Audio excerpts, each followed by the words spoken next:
We have been reading books, excerpts from 5 different books.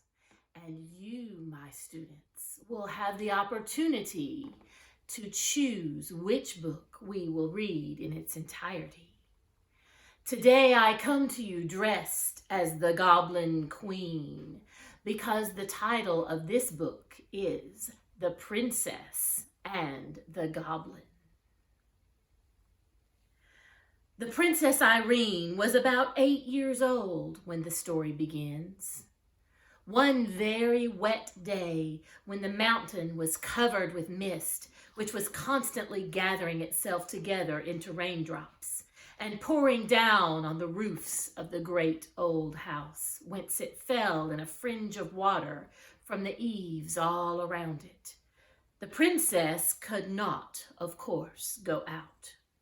She got very tired, so tired that even her toys could no longer amuse her.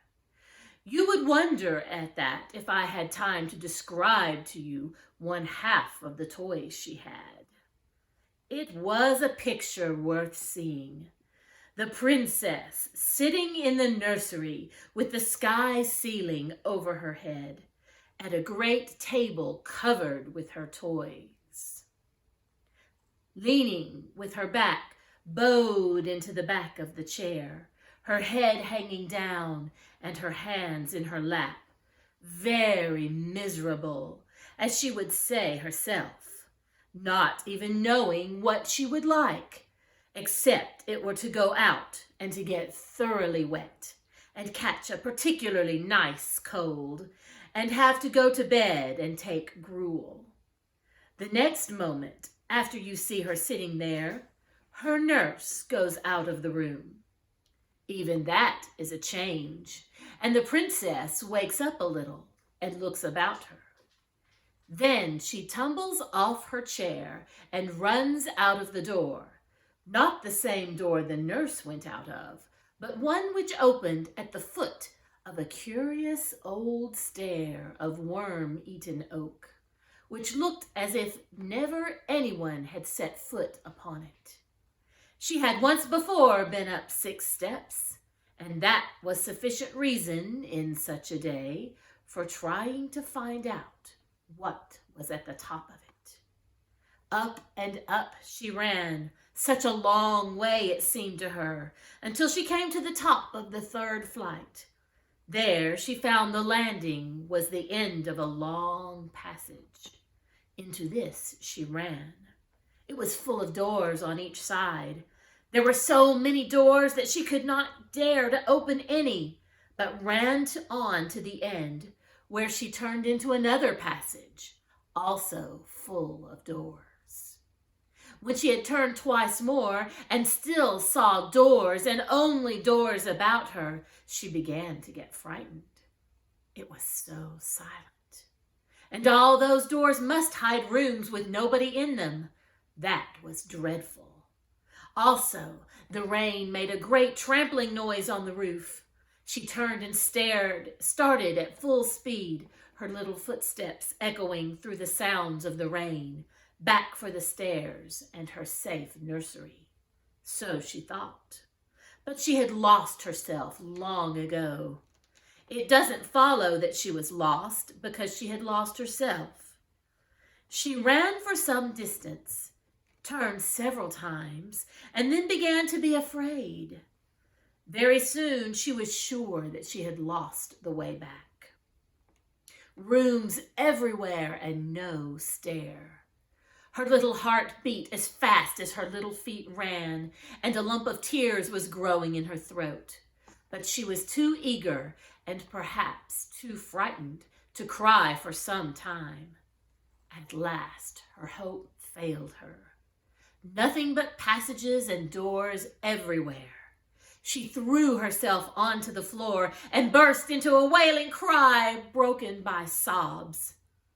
She did not cry long, however, for she was as brave as could be expected of a princess her age. After a good cry, she got up and brushed the dust from her frock. Oh, what old dust it was! Then she wiped her eyes with her hands, for princesses don't always have their handkerchiefs in their pockets, any more than some other little girls I know of. Next, like a true princess, she resolved, going on wisely, to work to find her way back. She would walk through the passages and look in every direction for the stair. This she did, but without success. She went over the same ground again and again without knowing it, for the passages and doors were all alike. At last, in a corner, through a half-open door, she did see a stair, but alas, it went the wrong way. Instead of going down, it went up. Frightened as she was, however, she could not help wishing to see where yet further the stair could lead. It was very narrow and so steep that she went on like a four-legged creature on her hands and feet. When she came to the top, she found herself in a little square place with 3 doors, 2 opposite each other, and 1 opposite the top of the stair. She stood for a moment without an idea in her head what to do next. But as she stood, she began to hear a curious humming sound. Could it be the rain? No. It was much more gentle and even monotonous than the sound of the rain, which now she scarcely heard. The low, sweet humming sound went on, sometimes stopping for a little while and then beginning again. It was more like the hum of a very happy bee that had found a rich well of honey in some flower than anything else I could think of at this moment. Where could it come from?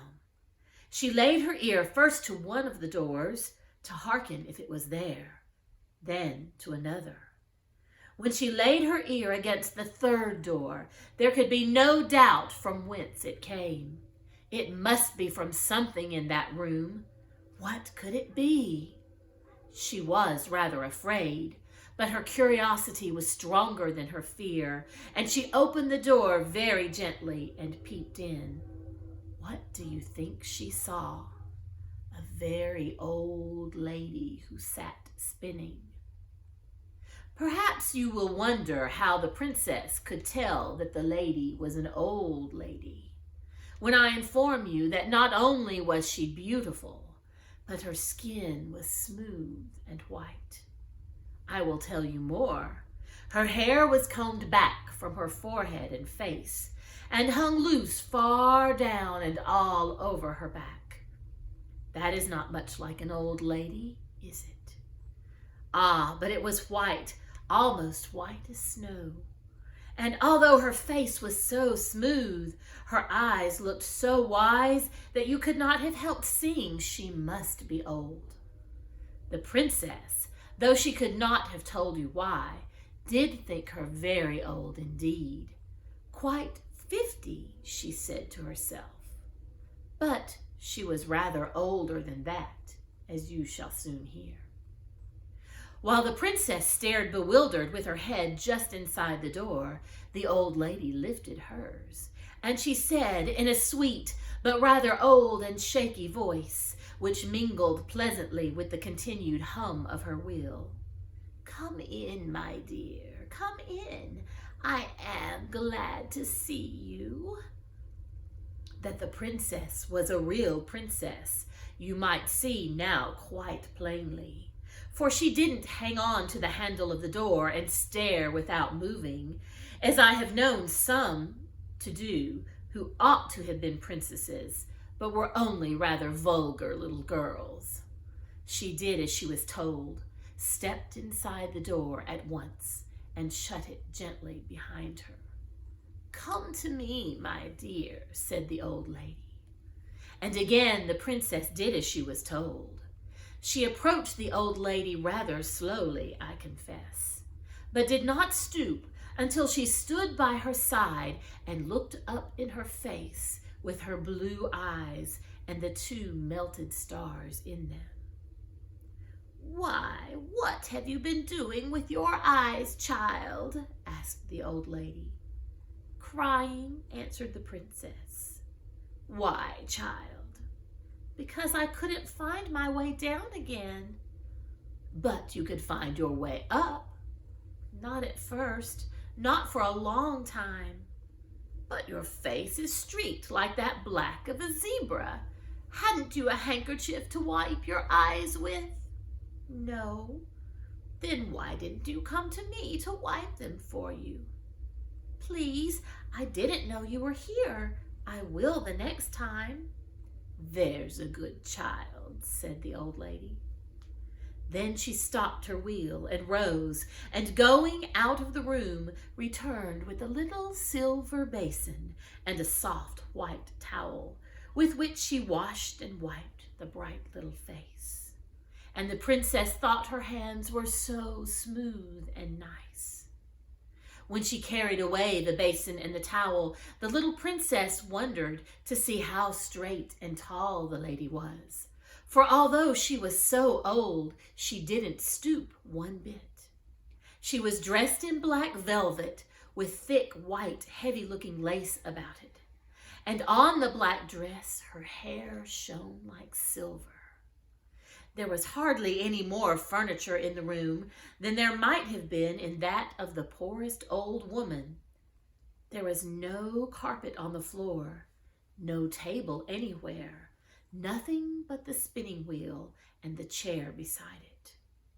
When she came back, she sat down and without a word began her spinning once more, while Irene, who had never seen a spinning wheel, stood by her side and looked on.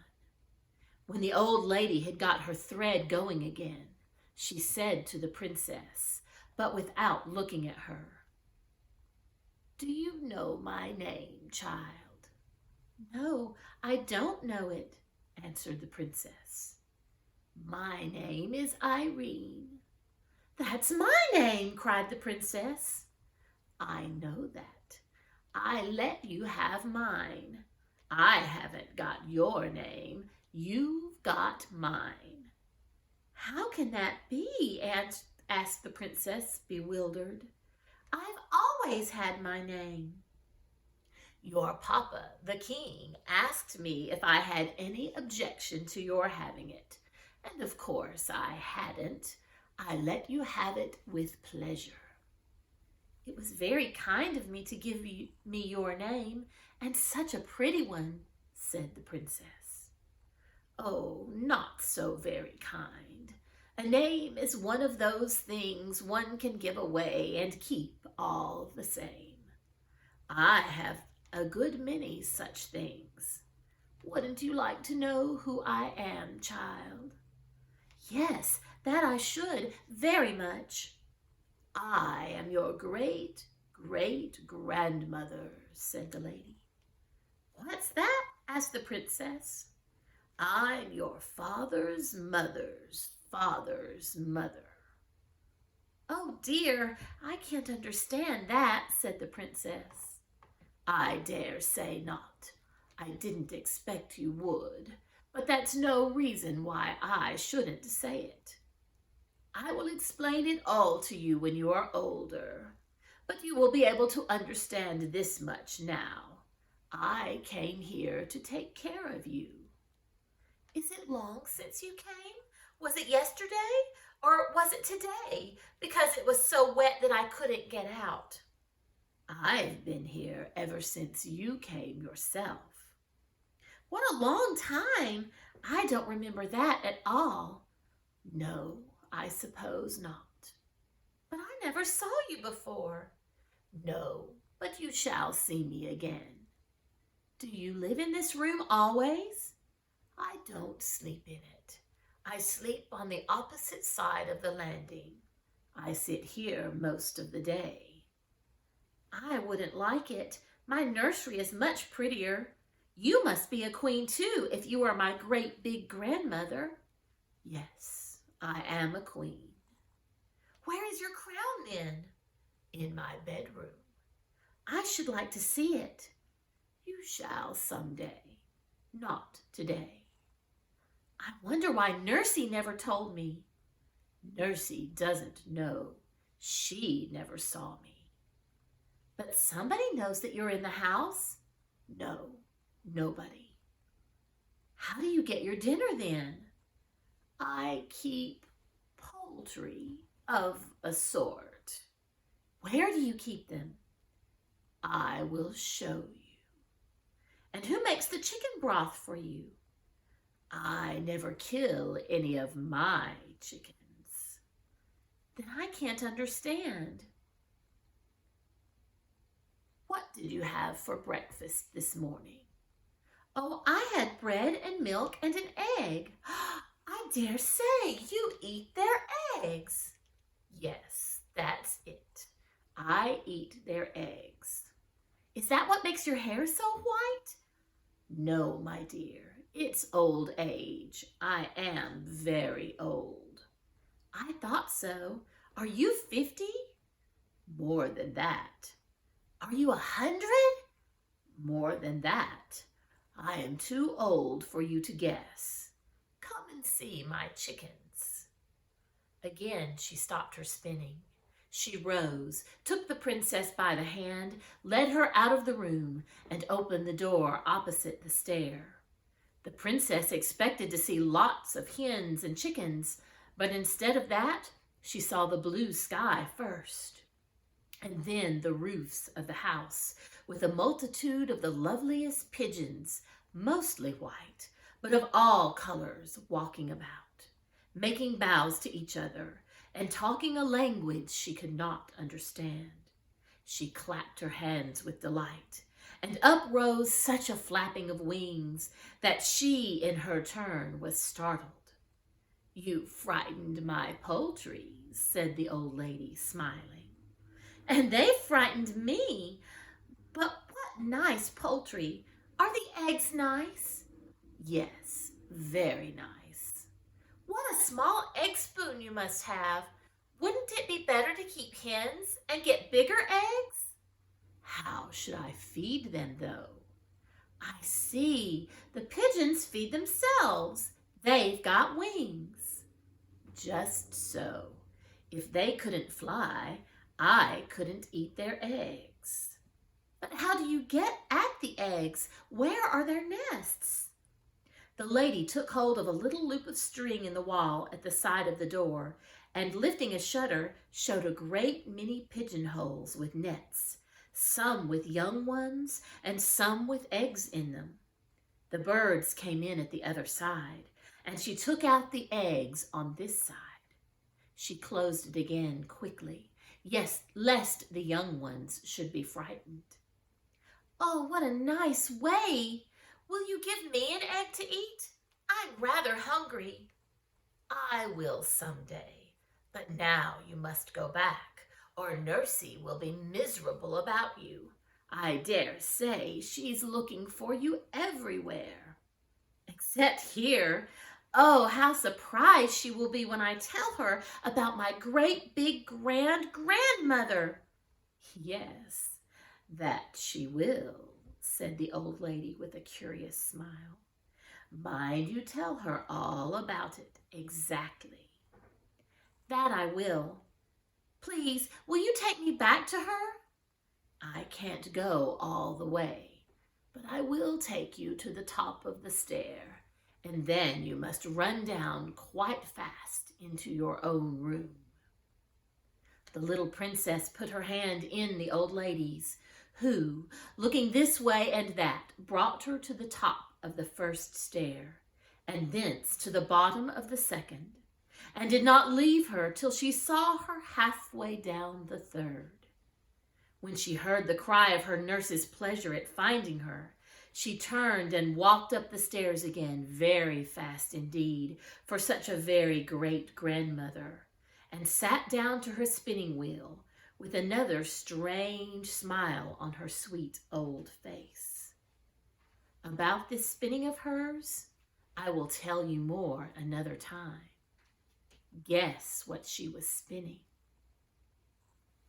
What do you think she might have been spinning? You'll have to wait and find out another day. If you choose for us to read the book, the princess and the goblin. But there's more. I'd like to challenge you today for a dress up. Would you dress up as a princess or a prince? Or would you choose to dress up as a goblin? Or would you combine the two, like I did, to be a goblin queen, the best of both? I'd love to see the costumes you come up with. I'll see you next time. Bye-bye.